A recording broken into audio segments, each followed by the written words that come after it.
Mountain you won't climb up, coming after me. There's no wall you won't kick down, lie you won't tear down, coming after me. There's no shadow you won't light up, mountain you won't climb up, coming after me. There's no wall you won't kick down, lie you won't tear down, coming after me. There's no shadow you won't light up, mountain you won't climb up, coming after me. There's no wall you won't kick down, lie you won't tear down, coming after me. There's no shadow you won't light up, mountain you won't climb up, coming after me. There's no wall you won't kick down, lie you won't tear down, coming after me. Oh, the overwhelming, never-ending, reckless love of God. Oh, it chases me down, fights till I'm found, leaves the 99, and I couldn't earn it, I don't deserve it, still you give yourself away. Oh, the overwhelming, never-ending, reckless love of God.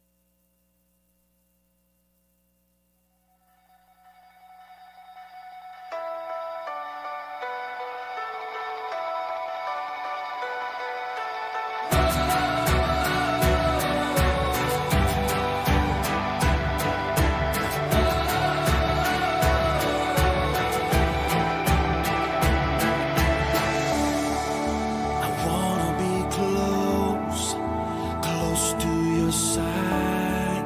So heaven is real and death is a lie.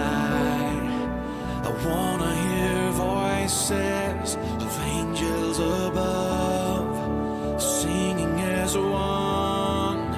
Hallelujah. Holy, holy, God Almighty, the great I am, who is worthy, none beside thee. God Almighty, the great I am. I wanna be near, near to your heart, loving the world, hating the dark. I wanna see dry bones living again, singing as one. Hallelujah, holy, holy, God Almighty, the great I am. All right, everybody. Good morning. Glad to see you all here. I know we've got people still trickling in as we get started. And for those of you who are online, we are just glad that you all are here too. My name is Perry. I'm one of the pastors here at Beach Church. And if this is your first time with us and you don't know exactly how this goes, basically what we're going to be doing is we're going to have a couple songs. I'm going to come back out, share some announcements with you. We'll do another song. And then we have kind of a special service today where we're going to be having a conversation today just about everything that's going on in our society right now. And we're going to try to learn and just hear some perspectives of some people within our community and within our church to be able to just help us understand some of the stuff that's going on. So I'm really excited about that. I'm excited about the unity that can be brought from that. And so I hope that you all are too. Now, as far as things go, as you can tell, here on campus, things are a little bit different right now. You probably already have had some ushers help you to your seats. I can see that we've got some rows where we've got some space in the middle. Those of you who are on the end, you might get asked to stand up so that people can go across. We're going to try to avoid crawling over people. And then towards the end of the service, what we're going to do is you're actually going to be ushered out as well. So please don't leave early, because we're really trying to help people maintain social distancing throughout all this. So that way, for those of you who are concerned about that, and one of the reasons why you came today is because you knew we were going to be careful, that way we can be careful for those folks. And so please be cognizant of that, and just be aware that not everybody's a green light as far as shaking hands and all that kind of stuff. Ask people about that kind of stuff, and I think everyone will be real comfortable. And so, like I said, here in just a moment, we're going to get started with some worship. And so I'd like to ask you all to stand up with us. And I'm going to let them take it away.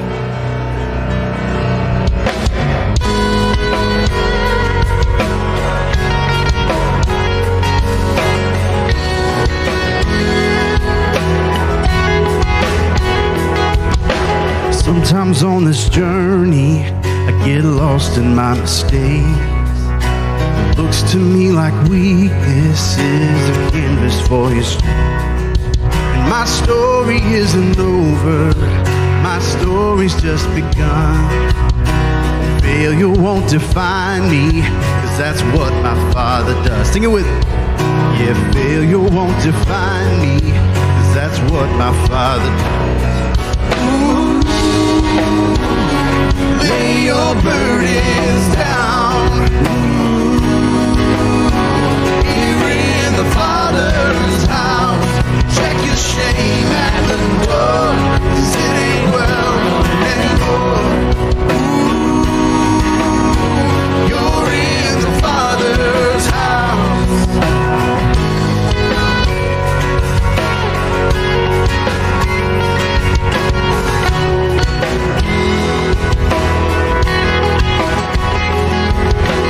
Arrival's not the end game, the journey's where you are.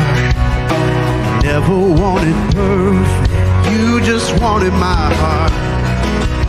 And the story isn't over, if the story isn't good. Failure's never final when the Father's good. Failure's never final when the Father's in the room. Lay your burdens down. Here in the Father's house. Check your shame at the door, 'cause it ain't well anymore. You're in the Father's house. You happy to be in the Father's house this morning, church? I sing it with me. Prodigals come home. Prodigals come home, the helpless find hope. Love is on the move when the Father's in the room. Prison doors fling wide, dead come to life. Love is on the move when the Father's in the room. Sing miracles, miracles take place. The cynical find faith. Love is breaking through when the Father's in the room. Jericho walls are quaking, strongholds now are shaking. Love is breaking through when the Father's in the room. Love is breaking through when the Father's in the room. Lay your burdens down.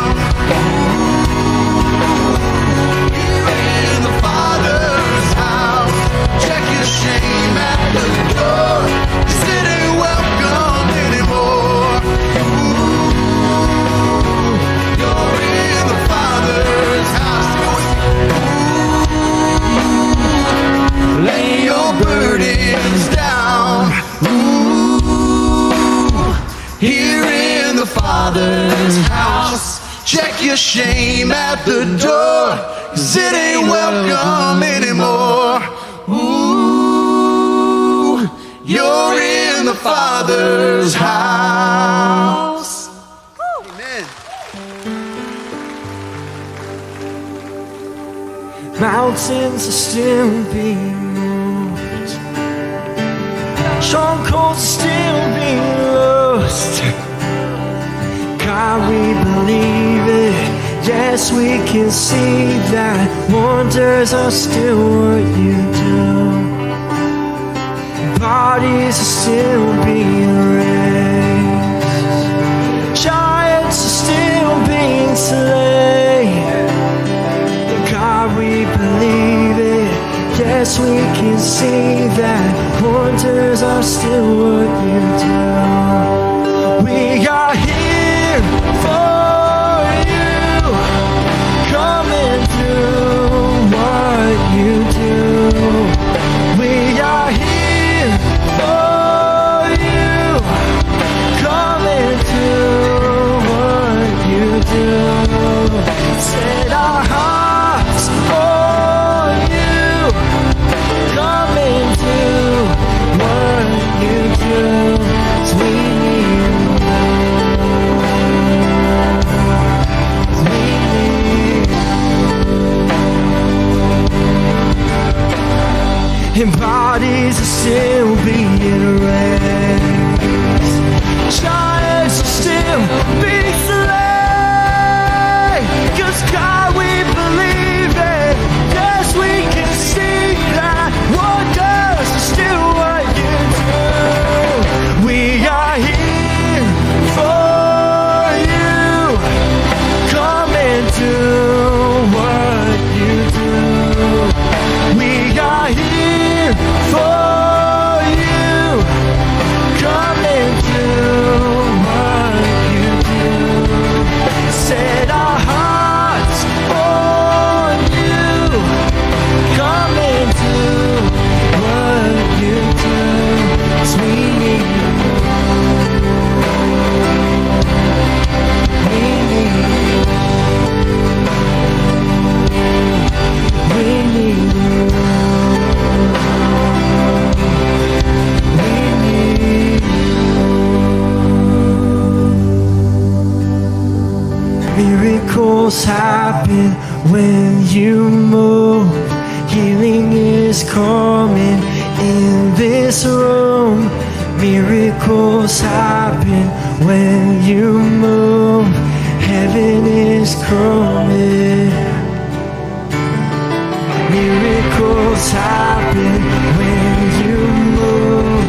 Healing is coming in this room. Miracles happen when you move. Heaven is coming. This is a move. This is a move. We are here for you. Come and do what you do. We are here for you.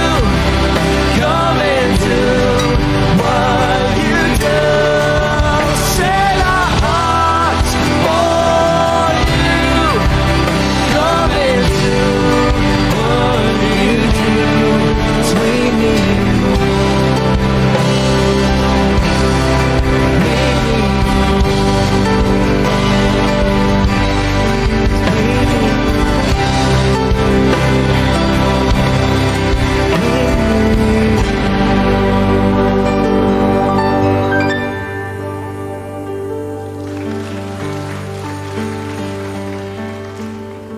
Let's pray for just 1 second. Father, I just thank you.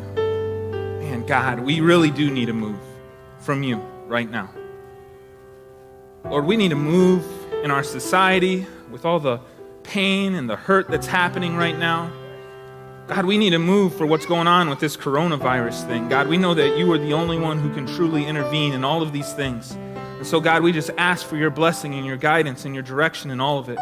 God, we ask that you help us reflect you in the midst of all of these things. In Jesus' name we pray. Amen.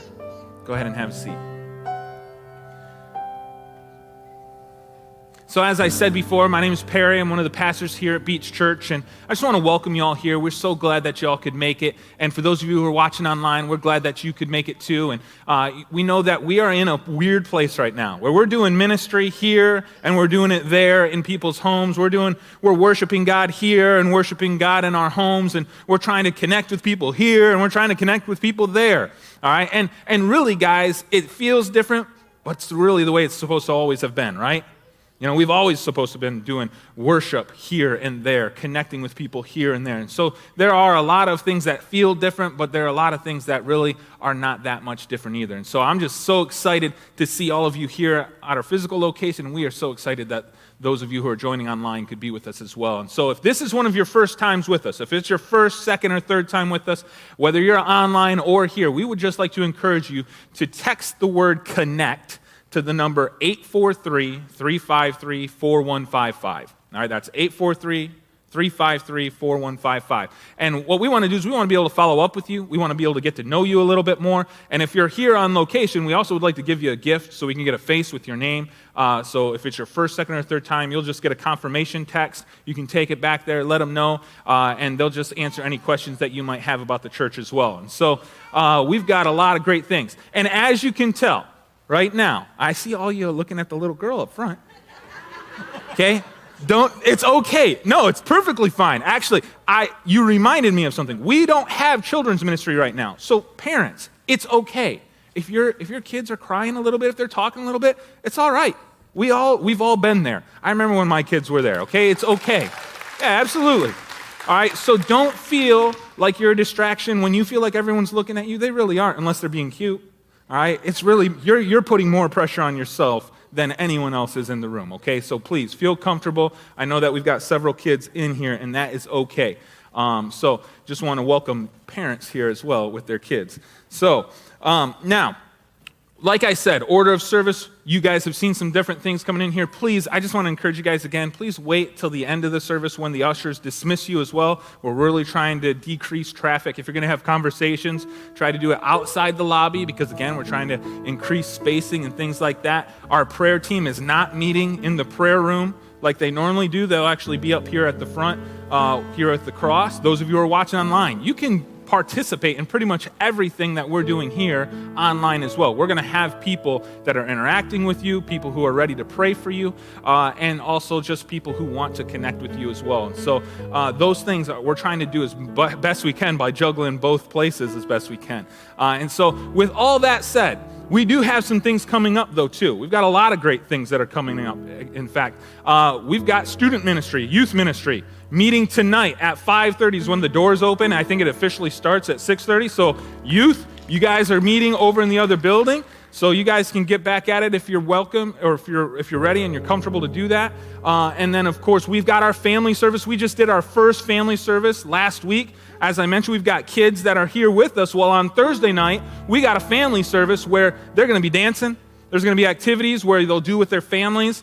There's these crazy cavemen that my kids were just cracking up the entire time. And they're going to use those cavemen to share the message of Jesus with our kids and to just teach them a little bit more. So we've got something especially for kids as well. So if you weren't able to make it on Thursday, you missed out.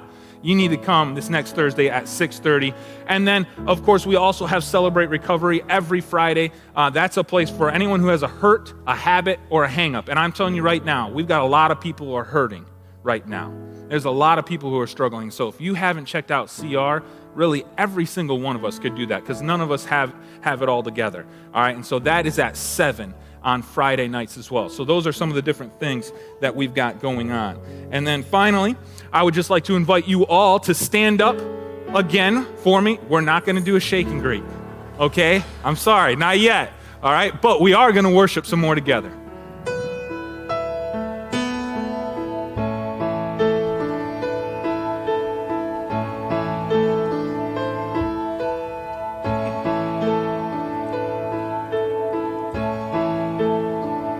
How great the chasm that lay between us, how high the mountain I could not climb. In desperation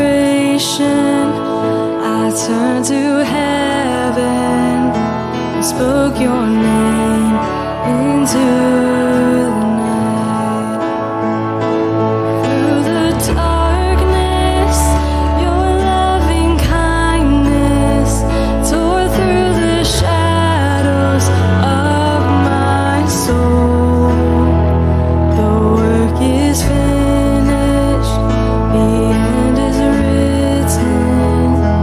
Jesus Christ, my living hope.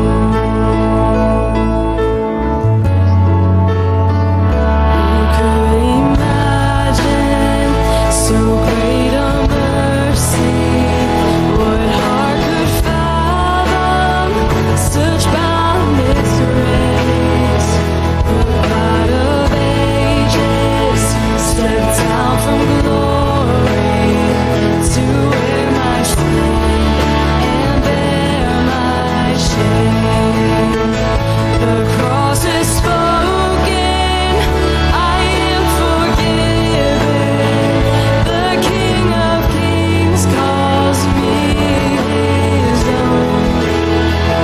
Beautiful Savior, I'm yours forever. Jesus Christ, my living hope. Hallelujah, praise the one who set me free. Hallelujah, and I've lost its grip on me.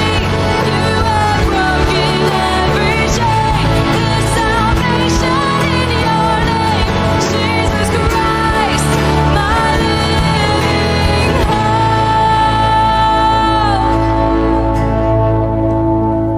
Then came the morning that sealed the promise. Your buried body began to breathe, and out of the silence, the roaring lion declared the grave has no claim on me.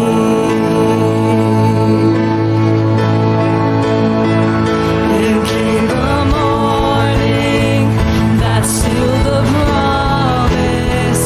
Your buried body began to breathe, and out of the silence, the roaring lion declared the grave has no claim on me. Oh, Jesus, yours is the victory.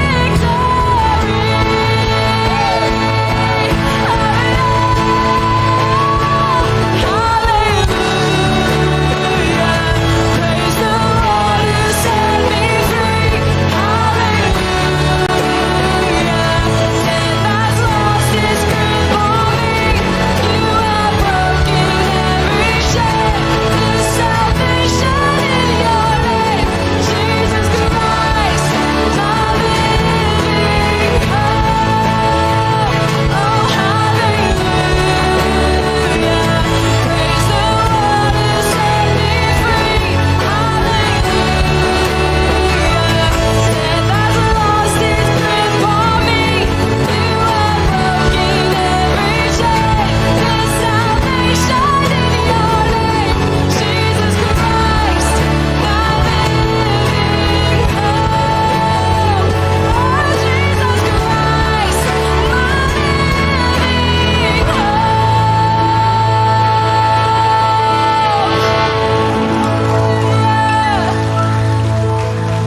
Heavenly Father, thank you for this day. Lord. Thank you for this opportunity to just be together in your house, Lord. Thank you for being our living hope and bringing peace to a world that needs to see it, being a light in the darkness, Lord. We just ask, Lord, that you just bless this time that we have together, Lord. Just bless those that have come to share their experiences, Lord. Bless Pastor Todd, Lord, that just communication is key, Lord. We just ask that you open our minds, open our hearts, Lord, to just receive what is to be said, Lord. And above it all, you shine through every moment of it. In your precious and holy name I pray. Amen. You may be seated.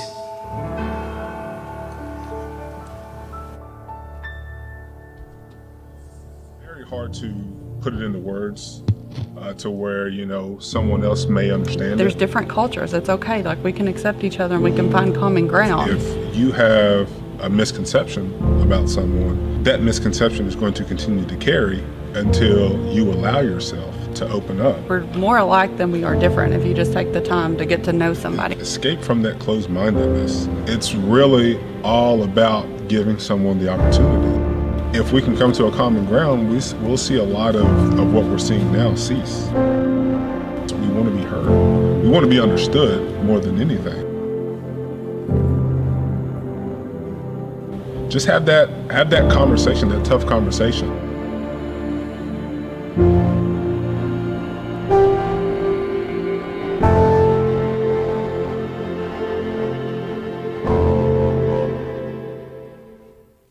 Well, good morning, everybody. Glad you guys are here today and joining us online as well. Well, it's no secret, of course, that over the last couple of weeks, our country has really been in some serious turmoil, beginning with the death of George Floyd. And it's really inflamed a lot of tensions, and like I said, between the races and so forth. And it's clear that, the black community has been in a lot of pain as a result of the death of George Floyd, and really even starting before that with Ahmaud Arbery as well. And it was just kind of these back-to-back situations that really have stirred up a lot of emotions for a lot of people. And it's kind of been one of those things where people say, is this really happening again? And, there have been a lot of people who have joined in saying, we can't have this happen again. This is not right. And we need to be better as a country. And so many people, from all kind of different walks of life have joined in to be able to say, I want to walk side by side with the black community and say, we've got to be able to do better. And if there's any entity, if there's any organization that really needs to be a part of that, it's the church. The church has to step in because we have the love of Jesus. We are all children of God. We all are equal in His sight. We're all loved by Him. And so we need to be able to stand up for our brothers and sisters and say, we understand and we want to understand more. And that's really what today is all about. And I was really thinking about, how Jesus really set the example for this. Because Jesus, when He was on earth, He overcame a lot of different barriers. He overcame, men and women barriers. He would talk with women when that was really kind of forbidden. He would, social barriers, but also even racial barriers. There was a time there where He was asked by a religious leader. It's the parable of the Good Samaritan. I'm sure many of you are familiar with it. It says, on one occasion, an expert in the law stood up to test Jesus. Teacher, he asked, what must I do to inherit eternal life? And then he asked, what is written in the law? How do you read it? And he answered, well, love the Lord your God with all your heart, with all your soul, with all your strength, with all your mind, and love your neighbor as yourself. You have answered correctly, Jesus replied. Do this and you will live. But he wanted to justify himself, the religious leader did. So he asked Jesus, well, then who's my neighbor? Let's get this really nailed down. And in reply, Jesus said this, and it was a parable, the parable of the Good Samaritan. A man was going down from Jerusalem to Jericho when he was attacked by robbers. They stripped him of his clothes, beat him, and went away, leaving him half dead. A priest, a religious leader, happened to be going down the same road, and when he saw the man, he passed by on the other side. He avoided the situation. And so too, a Levite, another religious person, when he came to the place and saw him, he passed by on the other side, avoiding the situation. But a Samaritan crossed racial lines. This was a half Jew, half non-Jew, and these people were despised by the Jews. It was a racial tension of the day. But a Samaritan, as he traveled, came where the man was, and when he saw him, he took pity on him. He went to him and bandaged his wounds, pouring on oil and wine, and then he put the man on his own donkey, brought him to an inn, and took care of him. And the next day he took out 2 denarii and gave them to the innkeeper. Look after him, he said, and when I return, I will reimburse you for any extra expense you may have. And he asked, which of these 3 do you think was a neighbor to the man who fell into the hands of robbers? The expert in the law replied, well, the one who had mercy on him. Jesus told him, go and do likewise. See, I believe as the church, we can't cross to the other side and avoid the situation. When people are in pain like they are, we need to be able to be the church and say, you know what? I don't know what we can do, but we want to try and help in your pain. And that's what today's conversation is all about. And so we've invited several people from the community and our church to be able to just really have a conversation about understanding. What is going on in your world? What do you see from your perspective? What have you experienced, so that we, as a predominantly white church, can help understand what it is that your plight is, what you go through on a regular basis, what you have gone through, and then hopefully bring us to a deeper level of unity that we desperately need in today's world. So I want to introduce the members of the panel. This is Sarah Burns. She's been with our church for a while, and she and her husband, Gerald. You may recognize Sarah if you've got a child in preschool, because she volunteers over there and does videos, has been doing videos, and she's just like a little female Mr. Rogers. I mean, she's just fantastic. It's awesome. And unfortunately, her husband was supposed to join her up here, but unfortunately he had an accident and he fell out of bed and he hit his face on an end table, and he's had to have stitches, and he's in a lot of pain and just unable to speak. So we're really sad and disappointed that he can't be here. But welcome, Sarah. Thank you. Then we have Chief Joseph Hill. He's the police chief for the Horry County Police, and of course he brings a unique perspective as well. And then we have Larry and Glenetta Williams, who are also members of our church, and just really glad for them. All right, so let me start with this. Like I said, the flashpoint of all of the tension, it seems to be, was really George Floyd's death and that video that so many of us saw. I personally, when I went to go watch the video, I saw that it was 8 minutes long, and I lasted about a minute.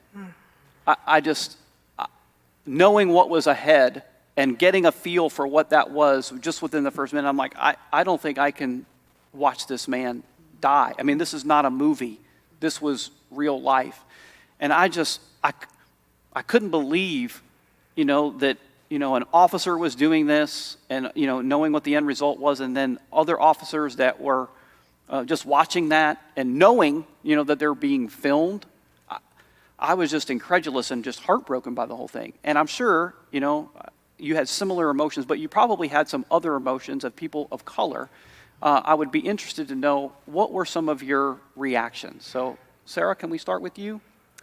Well, first of all, greetings in the name of the Lord, and I'm honored to be here. I want to thank Pastor Todd.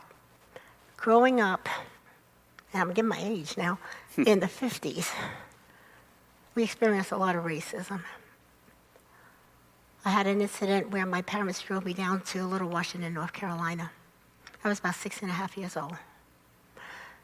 It was a dirt road. I was bored. I asked if I could go down the road, do something. My sister and I started going down this dirt road, and I didn't know anything about crossing over a railroad track back then. And we crossed over a railroad track, and I spotted a little girl, pretty little girl, blonde hair. She has the most beautiful doll. And I went up and I said, "Hi, can I play with your dolly?" And she smiled at me, and all of a sudden, this tall, big man came out with a shotgun and clicked it. He called me the N-word several times. He asked me what was I doing on his property. I didn't know what he was talking about. I said, "I want to play with the dolly." And him and his family proceeded to throw pebbles and rocks and kick dirt on me. They picked up stones, and they continued to hit me. My sister, who was further back than me, ran back to my grandmother's house to go and get my father and my grandfather. And they were just hitting me so much that I was falling. My lip was bleeding, my eye was bleeding, my cheek was bleeding. I kept falling down, and every time I fell, I could see the hatred in their face, and they would just pummel me with rocks and stones. And I looked up in my 6.5 years of innocence and said, "What's a nigger? I don't know. What are you calling me a nigger?" And finally, I guess they saw my father and my grandfather, my parents coming down, and they just kept on throwing, but they backed up to the house. I ran as fast as I could. I was bleeding all over the place. My knees was busted up.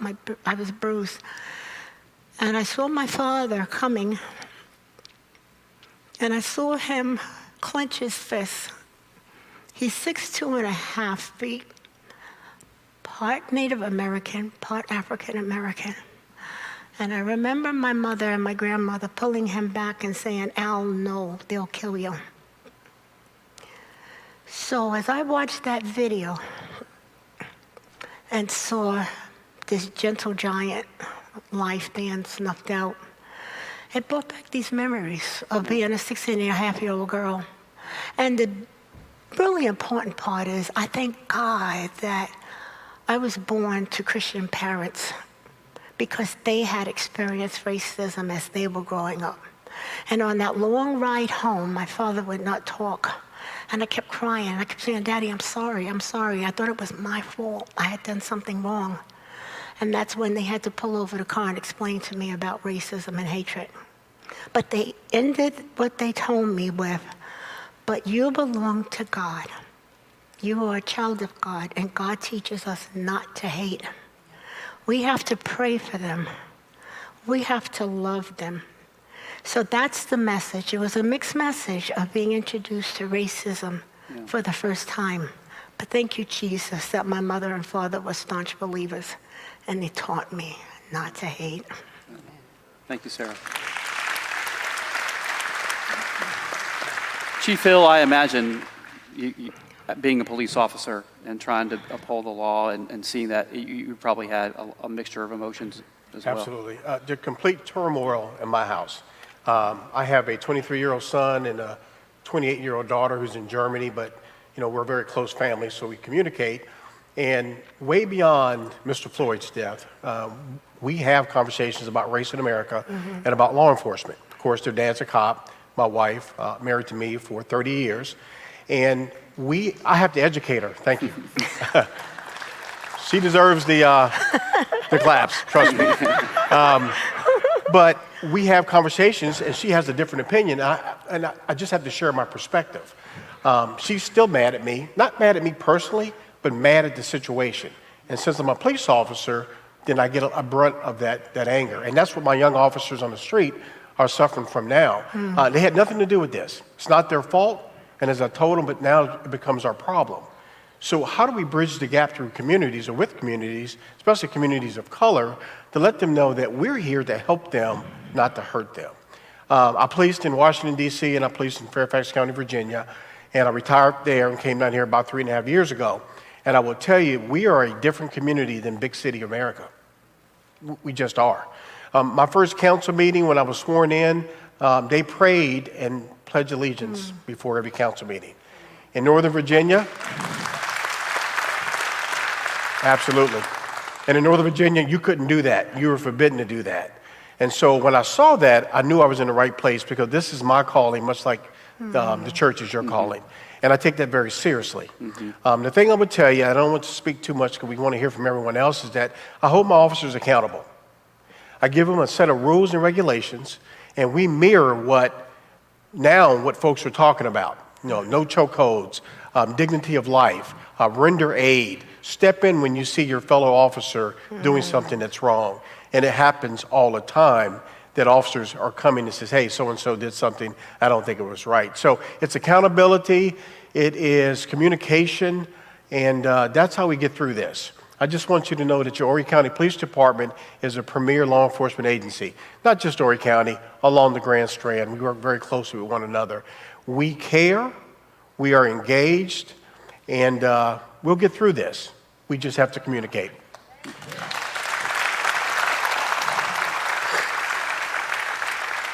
Larry and Glenna, again, interested in Glenna, you can start. Just what was your reaction to the video that you saw? If you saw it. I saw it. Yeah. And it hurt. It hurt because I can imagine as somebody's child, I have a son, and it's not the first time that we've seen this level of hatred. And to teach my son to love and to respect when it's a challenge because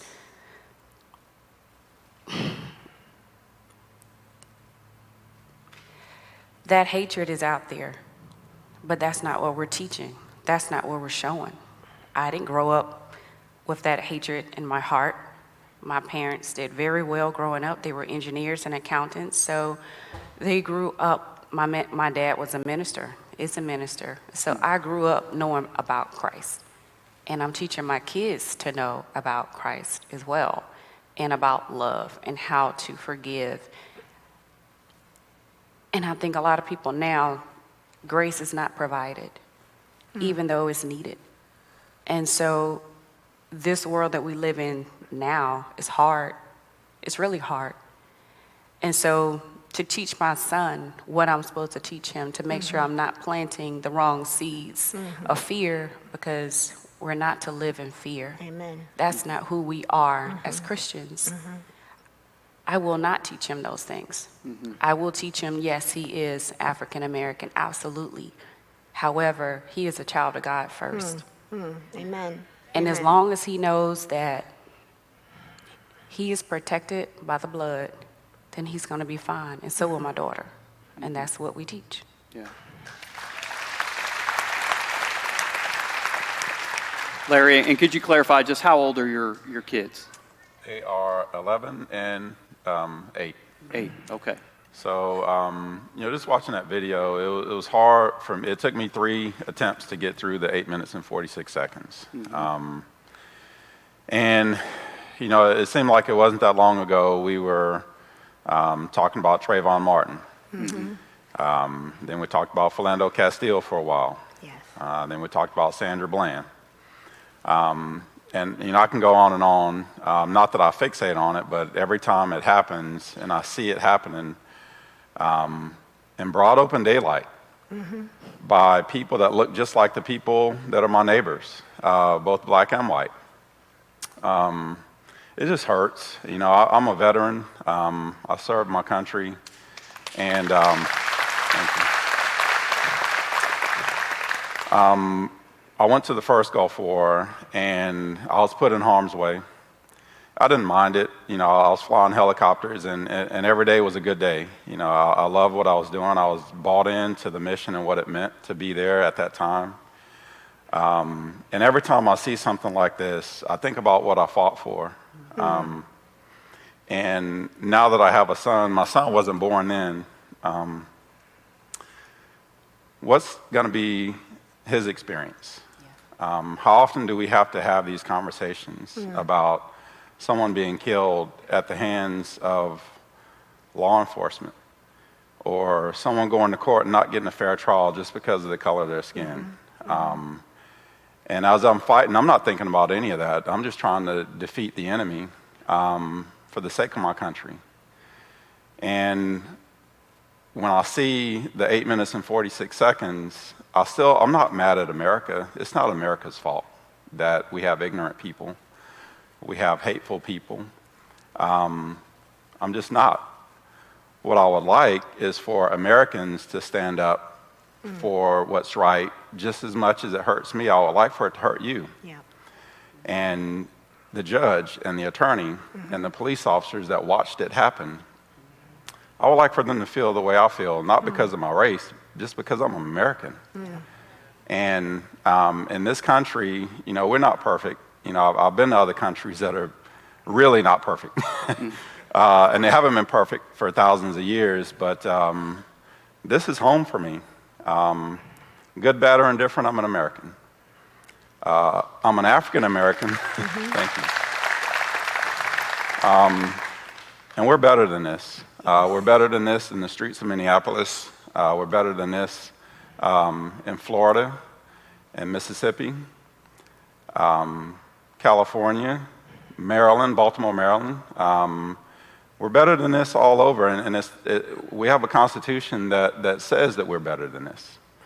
And every time I watch that, it took me 3 tries to get through it, I'm just shaking my head. I'm just like, man, why does this keep happening? Why does it keep happening? For the reason that it happened. And I go through a range of questions like, what did he do Did he have a gun? Did he run over a police officer before they caught him? Had he done something? Had he killed somebody? Right. But even if he had, that's not the way. For that shouldn't have been handled that way. Even if he had killed somebody, it shouldn't have happened. So that's a lot to process. And then the next day, I get up and I go to work, and then my employer, they're responding to it. I see the protests online. Everybody's responding to it. Everybody's trying to process it. Like, wow, did that just happen? And how many times are we going to have to keep having this conversation? But it was heavy. And I felt similar to the way you feel about it, except for, I look at my son, and I look at my friends, and I look at my neighbors, people I went to school with, my church members, and I'm thinking, like, does anyone else see this and feel the way I feel as I'm looking at it?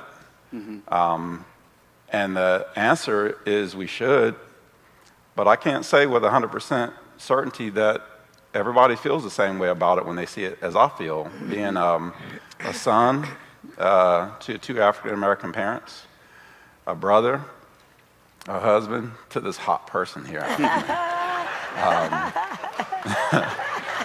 Lucky me. All right. This is not your platform to score points No. at home, Larry. No. Let's keep our eye on the ball, please.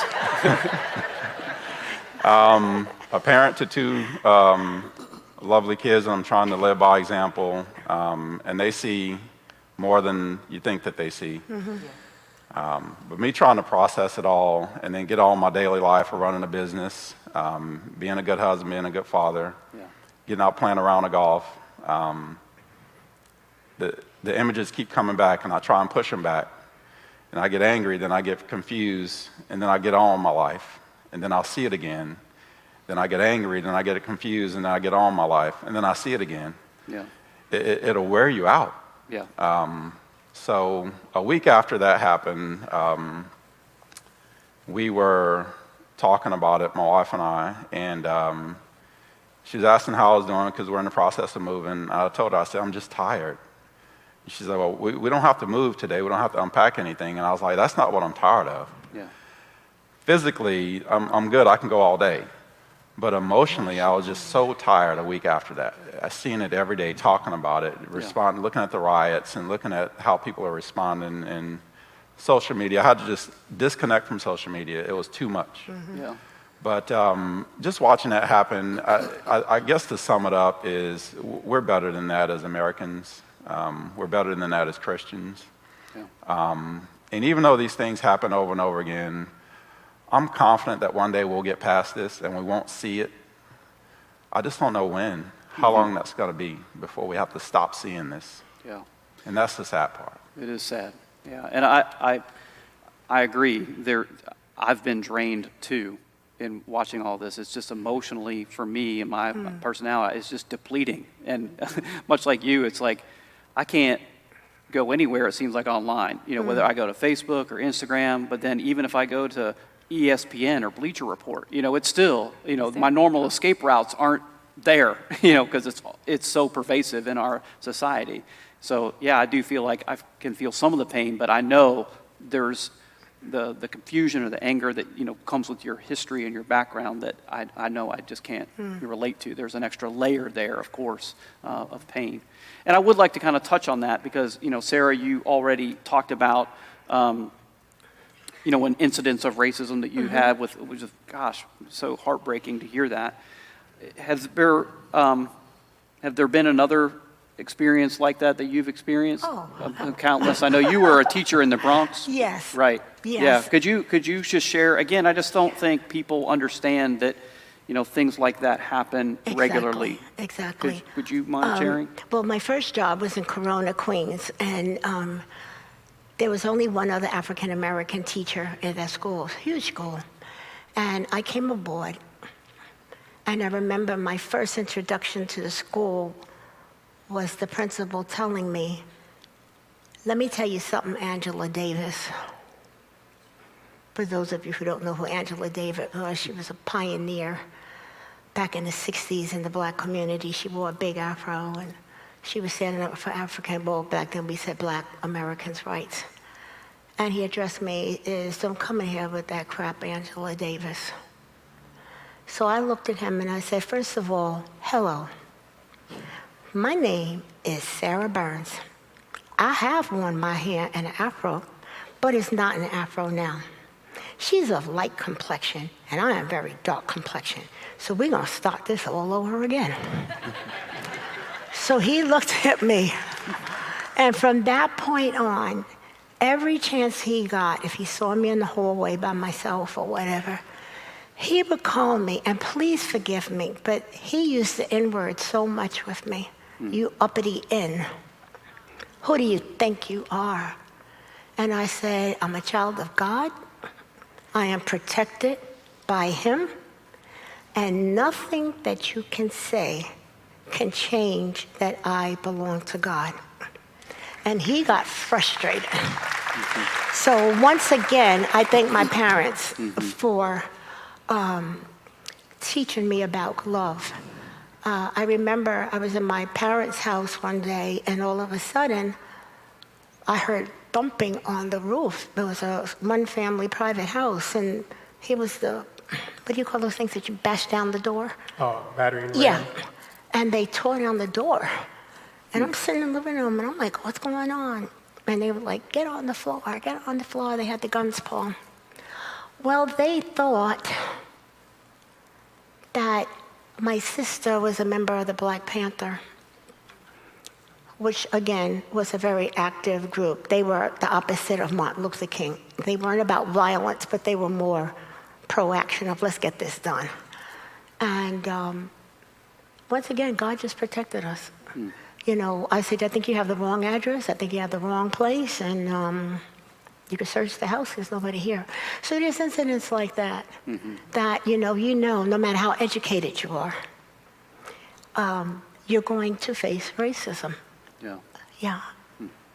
Chief Hill, would you mind sharing? Again, I think people can look at you now, obviously very accomplished police officer, you know, but I imagine that throughout your life you've encountered this as well. I have, and there's going to be countless stories of how white America and black America doesn't get along, but can I offer just a different point of view? So I love motorcycles, and I ride motorcycles in my off-duty time, and as a young police officer and then as a commander, I like to go fast. And I've been stopped several times off-duty.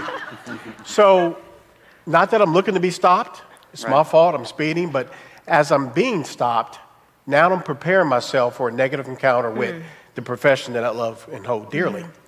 And I will tell you, out of the times, I won't tell you how many times I've been stopped, but out of the times I've been stopped, I've never had a negative encounter. And not that I'm looking for it, I'm just looking for professionalism when folks are dealing with a violator. And I'm a violator at this point.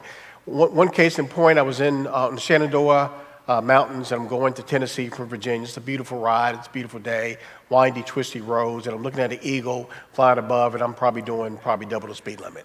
And a ranger turns and pulls me over, and I was with my wife, and he walks up and he conducts himself in textbook fashion. Good afternoon, sir. I'm Ranger so-and-so. The reason I stopped you, you were doing this. Need to see your license and registration. And I never tell him who I am. Because one, that's cheesy to me. If I'm wrong, write me a ticket. I'm like everybody else, and I'll keep it moving. Give him my stuff. He comes back. He's got good officer safety, and we have a dialogue. And he tells me the reason he stopped me was because there's bears and deers, and he doesn't want anything to happen to me. He just wants me to be safe. So I'm going to give you a verbal warning.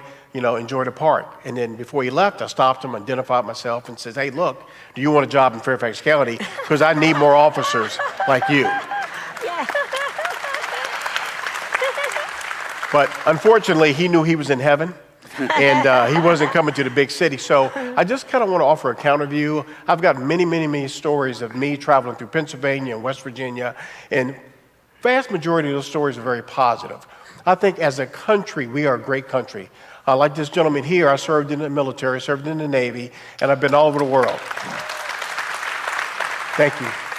And it's been my honor to serve this great country. And after I got out of the military, to this day, I work for the State Department part-time, and I teach counterterrorism overseas, and I see other law enforcement in foreign countries, and it's odd now because I'm teaching them how to, human rights I'm teaching them counterterrorism, and yet you look on the news, we're the target now. We've got the problem. And so we in law enforcement, we've got to fix this. Yes. And the way we fix it is we listen to the folks that are hurting and understand policy, training, accountability. One last thing, and I'll move on, is that law enforcement sometimes is hamstrung in some of these big cities by unions. And some of you folks have probably moved down from New Jersey, New York, you know about unions. Yep. Unions has its place, but it stops leaders from getting rid of the bad apples. And you can't do that. I've got the freedom here in the state of South Carolina because we're a right-to-work state. I've got a case pending right now. If I need to fire someone, I can do it, and there's no union to fight me on that. And I know at the end of the day, I did it for the right reason. We document, we try to provide corrective measures. If that doesn't work, they're no longer allowed in my profession. You don't want them. I don't want them. No. You got to get rid of them. So with that said, we'll get through this. Amen. We just have to work together to solve our problems because this is truly the greatest country on the planet. Amen.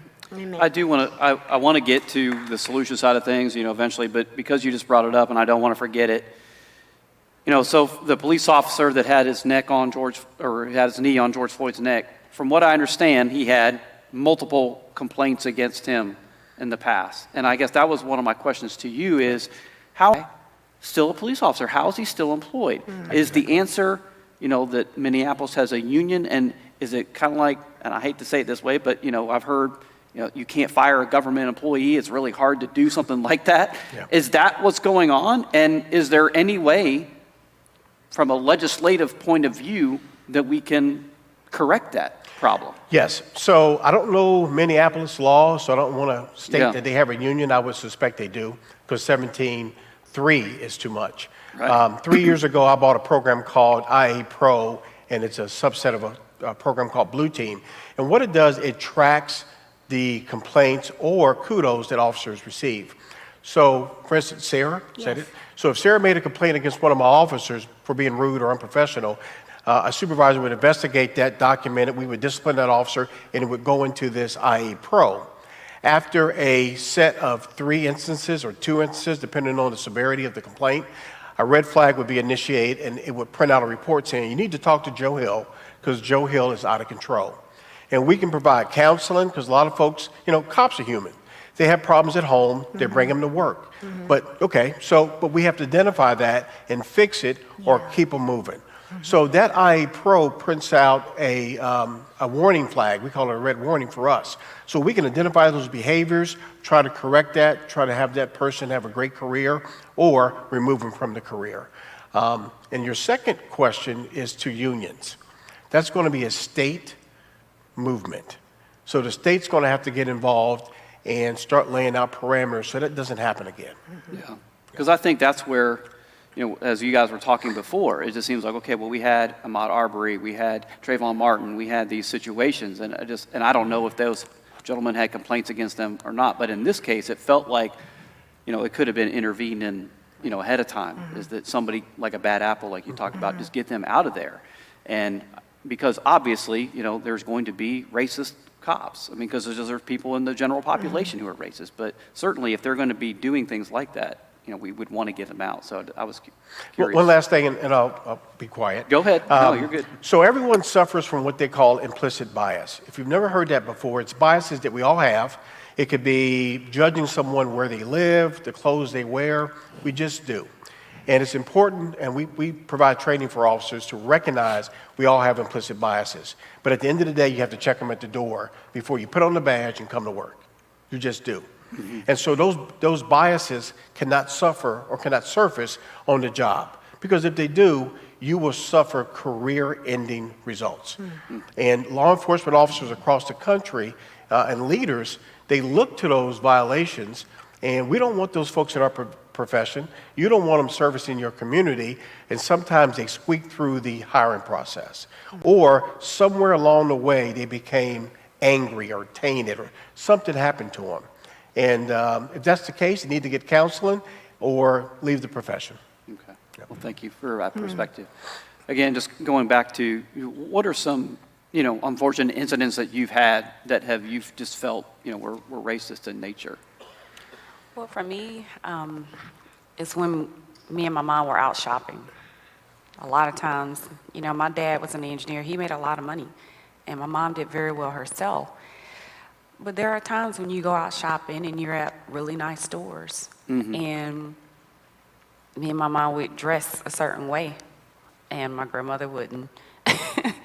And so we would dress a certain way so that it wouldn't appear as if we couldn't afford to be in that store.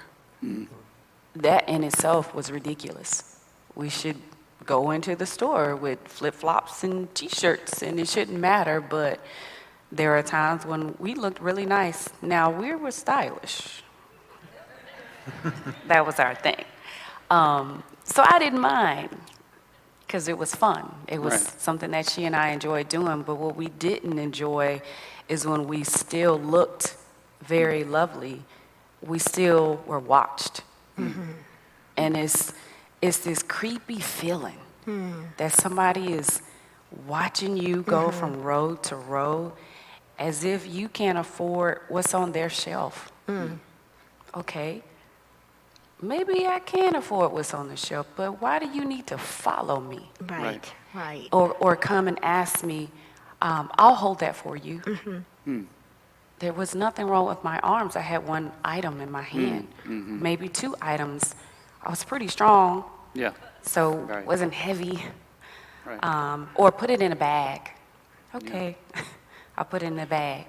But now you want to take my bag and count how many items are in there, and then stand by my door as I'm getting undressed, asking questions. And at the end of the day, if it was anyone else, you feel like, just leave. I'm not going to take anything. Amen. I'm going to purchase these items because they're lovely pieces, because I like looking good. But don't stand there. Don't hover. You know, my mom's job was to hover. And she did a great job of making sure that I didn't do the wrong things, because she knew the consequences. And she always wanted to know what I was going to put on. So she was my hover. But when you have that experience, you don't want to go in the store. You know, I don't like shopping online, but I like not being followed even more. So my son was in a store sometimes, and I'm watching, because I'm aware, but I know that he's not aware. So when he goes into the restroom, he's 11. He's got cash in one hand, a snack in the other, and he's thinking, I just got to go to the bathroom. Let me go in the bathroom right quick. No, honey, you can't do that. That's not how it works. He was like, what do you mean? I have the money right here. I know you have the money in your hand, but the gentleman that's over there looking is looking at something different. And maybe in that situation, maybe he wasn't looking at color, but I have to teach my son something different, because to the world, he is different, but in God's eyes, we're all the same. Yes. Thank you. Yes. I think the first, my first encounter with racism was working at Burger King in Charlotte. I'm from Charlotte, and we were, I must have been 16. It was my first job, and I was on the grill, and there was another, one of my team members was working the window, taking money. And we were really busy, and for anyone that's ever worked in fast food, the last thing you want to have happen on your shift is to get a bus full of people. That is the worst thing. Every time a bus would pull into that parking lot, and it was right off of the interstate, right off of I-77, and going through Charlotte.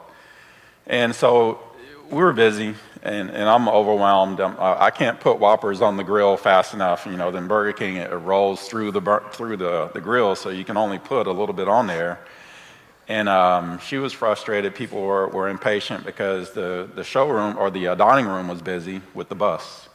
And then the drive-through, no one wanted to go into the dining room because there was a bus. So everybody's going through drive-through, so we were just busy. So she got stressed out, And the manager was stressed. He's trying to get these customers through. And she lashed out at the folks that were preparing the food.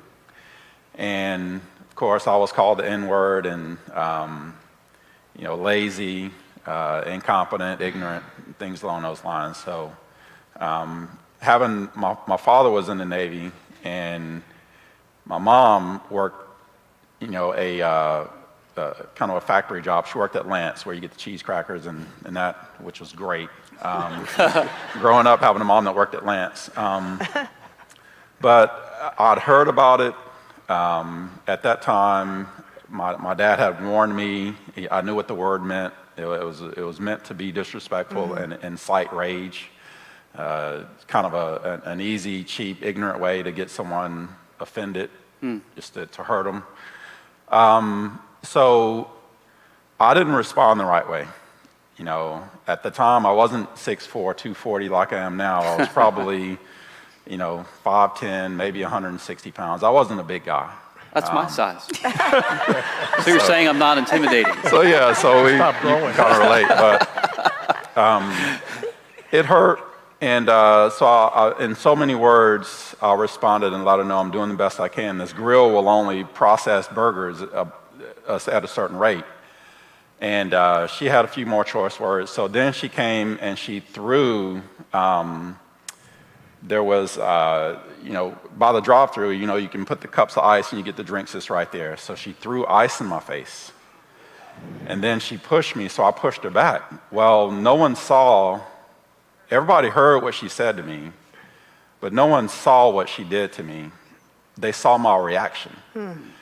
And so there were witnesses, other people on my team that said, hey man, it wasn't Larry's fault. And the manager, so the cashier was Caucasian, the manager was Caucasian, and everybody working to prepare the food were Black and Hispanic.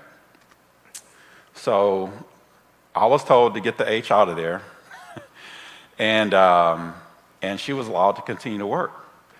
And to me, because of how it all started with the N-word and the shouting and the offensive kind of language, to me, it felt like racism. It could have been just an angry person who didn't know anything else to say to get the pressure off of her than to say that, to offend me. But to this day, I remember it as being a real hateful experience. And then not long after that, the manager called me and he apologized. He asked me to come back. Of course, by then I had another job. But to me, it was the stories my dad told me about growing up, coming out of the military, coming back home to Charlotte, and some of the things that he experienced in the South, things that I need to look out for. He wanted to make sure I was prepared. And in that moment, I felt like I was prepared, but the way I reacted wasn't the way he told me to react. I just remember being so angry and hurt that someone would say that. I didn't say anything racially insensitive to her. Right. But being in that situation, it's the place of business. There was a certain way I should have responded, take the higher road. Now, this lady was probably 15, 20 years older than I was. But I just remember that. And then, after high school, I joined the military. And I remember that when I was interacting with other people from other parts of the country, that the first Black person they had ever been around was after they got to basic training or after they got to their training in the military. They grew up in Wisconsin or Idaho or Montana. There wasn't any Black people there. And they had questions, and they asked me the same question that you had asked, because we were in the military now, and we pledged to die for each other. I got your back, you got my back. We're going to go places, we're going to be put in harm's way. They wanted to understand who I was and what I'd gone through. And so I would tell them that story. And to them, because there wasn't any African Americans around where they came from, they didn't know what the N-word was. So here I am, a Black person, trying to explain what the N-word means to a white person. One of my best friends, his name is Jack, and Jack was from Montana. Now, Jack was crazy, but he was crazy enough to, Jack grew up kind of this Huckleberry Finn kind of upbringing, hunting and fishing rabbits and things along those lines. And Jack made me feel comfortable talking about it, even though it was an uncomfortable thing that had happened. But Jack made me feel comfortable about it. And the reason why I feel like that was one that stuck, because that was my first time. Now, I've been called the N-word since then. You know, I work in retail, and I'm in charge of people. So sometimes I have to be the bearer of bad news, and that's okay with me. I get paid to do that. But every time it happens, it's as if someone doesn't know anything else to say except for that. The only way you can get back at me, because I'm not going to give you what you want, and I'm not going to apologize for how we got to this situation. The only thing they can say is that word. And to me, it doesn't bother me so much as it's just irritating that they feel like it should bother me. I'm from Charlotte. You know, I'm from the South, and I've been stopped, and I should have gone to jail for speeding. You started it. I'm feeling a lot better about my driving habits. I'm telling you that right now. I've been drinking and driving, and I was given a warning. I've been reckless driving, and I've been given a warning. And to this day, I feel like maybe I'm the exception at times, especially on the heels of this George Floyd situation. I've never had a bad encounter with a police officer, ever. It's been regular people that have felt like they needed to bring me down or to belittle me with just racism. You know, I had to wait a little bit longer for a promotion. That's okay.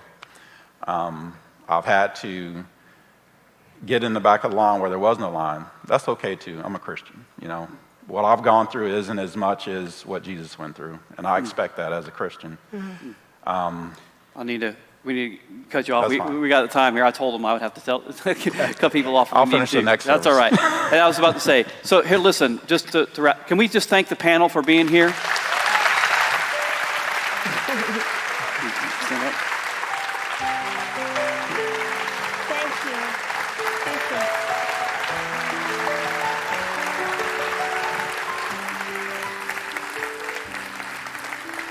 you. Just really appreciate them coming. All of them were just invited. You know, none of them said, hey, I need to take the stage. I need a platform to talk about what I want to get off my chest or anything like that. They were invited. So really appreciate them being here and sharing their perspective and their vulnerability. And I mean, I didn't get through half of what I thought I was going to get through. So I'm going to continue the conversation next service. You know, there's going to be more people in here. So if you want to continue to watch online, if you're watching online, just keep on. You know, we'll be doing the same songs and everything. But I would just encourage you as an action point, if you know somebody of another race, maybe you start to have a conversation just like I did. Unfortunately, and I said this in a video earlier in the week, to my shame and to my loss, I've not had those conversations. I just haven't. And that's on me. And I know that I need to have more of these and go in depth and really understand perhaps the depth of the problem. And you know, we started out by saying, you know, the thing is that we all are equal. We are all made in the image of God. We are all sons and daughters of God. And there's no reason for this division. There's no reason for this tension. And so we're going to sing a song that Jarrett and Tom are going to do. And it's just called that. It's just called Sons and Daughters, just to reinforce. So if you guys would come out.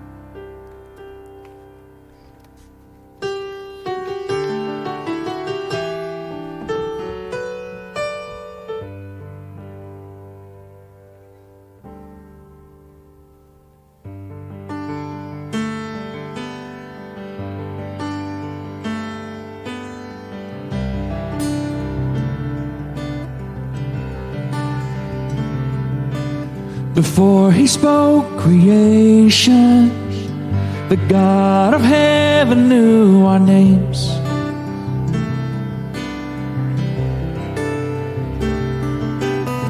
Formed in his reflection, we are his glory on display.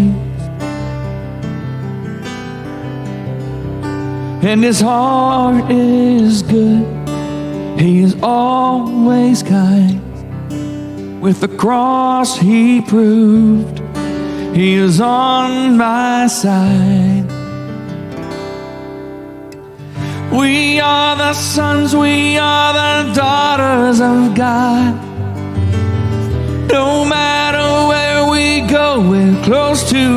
Father's heart.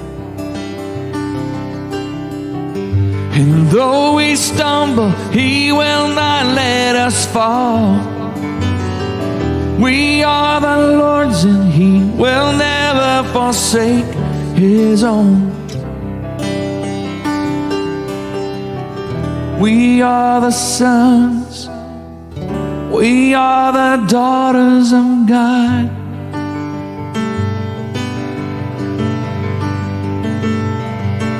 His love He lavished on us, called us children of the King.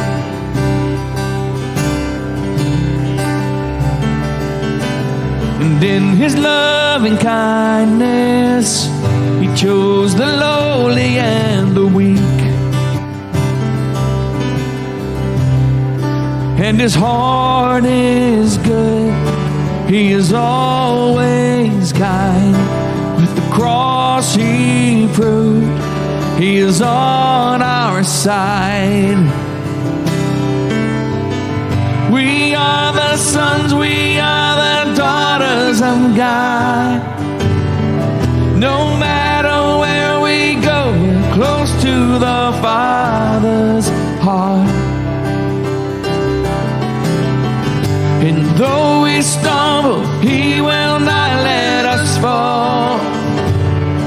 We are the Lord's and He will never forsake His own.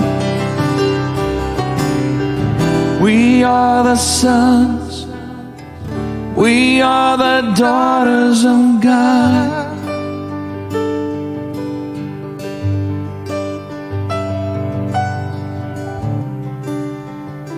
So today was really an opportunity for us to kind of put ourselves in some shoes of people that perhaps we've never been able to walk in, and most of us, we haven't.